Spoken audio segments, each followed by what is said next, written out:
What's up, everyone? It's Raz here. If you're new here, welcome. If you are not new here, welcome back. I am here with my No Mover Demon Hunter video for the Midnight Prepatch.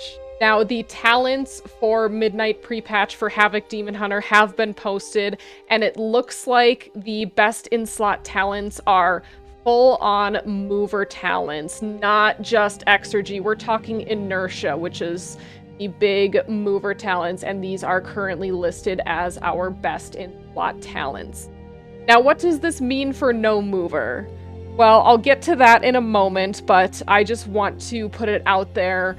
Why no mover? And I've gone over this in previous videos, but I will just say again that this whole mover versus no mover debate honestly just comes down to preferred playstyle.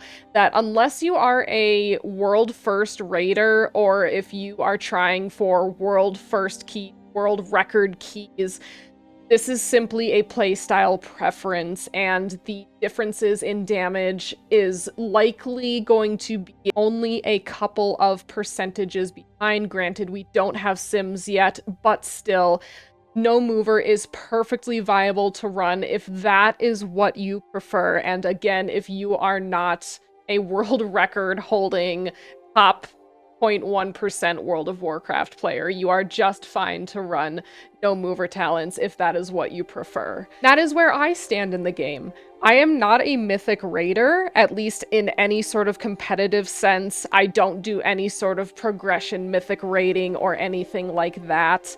And my M+ score was right around about 3,200 in War Within Season 3. So I sit right about in the mid-range of players. I am not the top of the top end, but nor am I like the bottom of the casuals. I kind of sit a little bit somewhere in the middle, and I think that if you are in my position where you're sitting a little bit more in the middle, even a little bit higher than me, even if you do mythic raid, I think as long as you're not Hall of Fame race to world first, I think you're still perfectly fine to run no mover talents if that's what you want. You're perfectly okay to do that. And fortunately, there are many no mover builds up on WoWhead already, so you can go ahead and follow those talent builds. So I know my title was pretty clickbaity, but no mover is not in fact dead. It is perfectly viable to run. Now, this video is meant to be a very high level overview of no mover. If you are looking for specific stats, specific gearing, all of those specifics, I will link another guide in the description.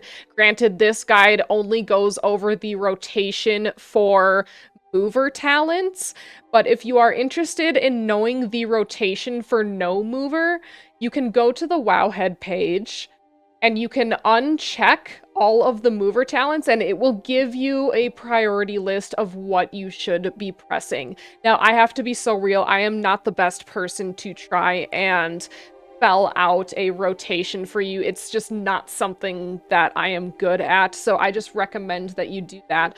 But I will say that one major thing that has changed for Havoc Demon Hunter is we no longer have sigils.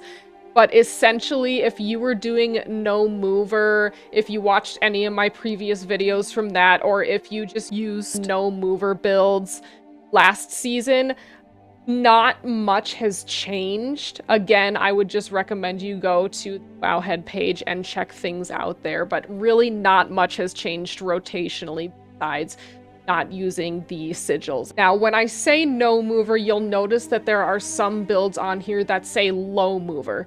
Now, it says that because of the initiative talent where you will use Vengeful Retreat. For this, if I am in a Mythic Plus situation and I'm still talented into initiative, I just simply don't press Vengeful Retreat, because the talent literally says damaging an enemy before they damage you, and because you are constantly changing talents in an AoE situation, sure, you can press Vengeful if you want to really maximize your damage, but I have a ton of Mythic Plus runs up on my YouTube from War Within Season 3, and you can go take a look at those of me running completely no mover despite being talented into initiative. You can take a look at how I did in those dungeons there. I will link my Mythic Plus runs playlist in the description, and I will also link a plus 12 I did in the Midnight Prepatch running completely no mover. So I did do that prior to recording this video just so that I could get some footage of Midnight in there. So if you want to check out that video, you totally can. Now, I know this video was very, very high level and I didn't really go into a lot of detail, but that simply is because I do just want to put it out there that if you are a person who plays Havoc Demon Hunter, you went to go check WoWhead and you saw that the best in slot talents were all mover talents, I am here to tell you that if you do not want to run those, that you really do not have to. I promise that it is okay. And you can expect to see a lot more no-mover content from me. All of War Within Season 3, I posted all of my raid boss kills, with the exception of Dimensius, just because, long story short, I left my guild before they were able to get Dimensius down. And I ended up killing Dimensius with my new guild, but I didn't get recorded footage of it. But I did post all of my Manaforge Omega raid boss kills. I posted a whole bunch of Mythic Plus runs running exclusively no mover talents. I plan to do the same thing in Midnight, running exclusively no mover. So if that's something that you would like to see more of, then you can certainly hit that subscribe button. And lastly, I would like to know, what is your opinion on mover versus no mover? Now, if you want to run mover talents, I think that is perfectly okay. That is well within your right, just like it is my right to run the no mover talents as well. So let me know what you think of this whole mover versus no mover thing. And again, if you want to see more no mover content from me, be sure to subscribe. I hope you have a fantastic rest of your day, night, wherever you are, and I hope you have so much fun in Midnight Prepatch and beyond. Bye!